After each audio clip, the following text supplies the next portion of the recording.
बिहार के भागलपुर में फायरिंग हुई। केंद्रीय मंत्री नित्यानंद राय के दो भांजों के बीच गोलीबारी, एक की मौत तो दूसरा भांजा और उनकी मां जख्मी हो गए। पानी को लेकर दोनों के बीच विवाद हुआ। बड़ी जानकारी आप तक पहुंचा रहे हैं, जो आप बताते चले कि बिहार के भागलपुर में ये फायरिंग हुई है। केंद्रीय मंत्री नित्यानंद राय के दो भांजों के बीच गोलीबारी चली है, जिसमें से एक की मौत हो गई, दूसरा जो भांजा है वो घायल हो गया, उसकी मां भी घायल है।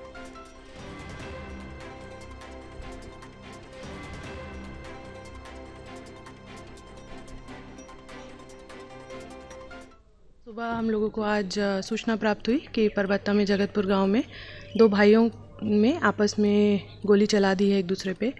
तो उसके बाद तुरंत ही एसएचओ को जैसी सूचना प्राप्त हुई, एसएचओ परबत्ता स्थल पे पहुंचे और बॉडीज़ जो हैं, जो दोनों जिनको गोली लगी थी, घायल आदमी, उनको तुरंत ही हॉस्पिटल ले जाया गया था। और सूचना पर तुरंत ही एसडीपीओ भी हॉस्पिटल पहुंचे, एसएचओ भी वहाँ हॉस्पिटल में थे, जहाँ पर हॉस्पिटल से सूचना प्राप्त हुई कि एक जो घायल व्यक्ति था उसकी मृत्यु हो गई है, एक अभी इलाजरत है।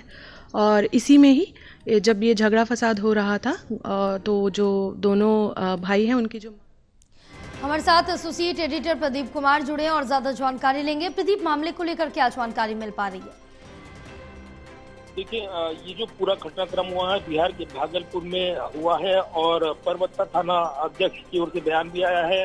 दो भाइयों के बीच विवाद हुआ और उसके बाद गोली चली है, जिसमें एक की मौत हो गई है। ये जानकारी आ रही है कि केंद्रीय गृह राज्य मंत्री नित्यानंद राय के रिश्तेदार यानी भांजे थे, चचेरे भांजे, ये जानकारी मिल रही है। झगड़े में बीच बचाव के लिए उनकी माता भी बीच में आई, वो भी घायल हुई है और अस्पताल में इलाज चल रहा है। तो बिहार में नवगछिया में ये झड़प हुई है और इसके बाद ये जमीन विवाद से जुड़ा हुआ मामला सामने आया है। लेकिन खास बात यह कि केंद्रीय मंत्री नित्यानंद राय के रिश्तेदार और ऐसे में इसको लेकर पूरी जांच पड़ताल अभी चल रही है।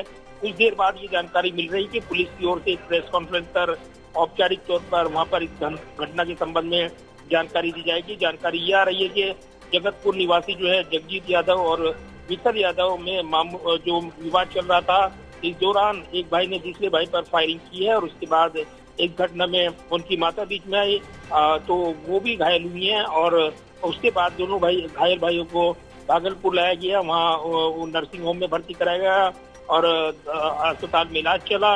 लेकिन उसके बाद विठल यादव को मृत घोषित किया गया है। जयजीत की हालत भी चिकित्सकों ने नाजुक बताई है। तो घटना के सही कारणों की जांच पड़ताल फिलहाल चल रही है। इस बीच परबत्ता थाना अध्यक्ष ने बयान दिया है कि ये जो फायरिंग की घटना हुई है, इसमें एक भाई की मौत हो गई है और ये हिंसक झड़प हुई और उसके बाद उनकी मां का इलाज चल रहा है। तो पूरा घटनाक्रम सामने आया है ऐसे वक्त जब बिहार में राजनीतिक हलचल बढ़ी हुई है और एक हाई प्रोफाइल घटनाक्रम यहाँ पर देखने को मिल रहा है। प्रदीप, तमाम जानकारी साझा करने के लिए बहुत शुक्रिया आपका।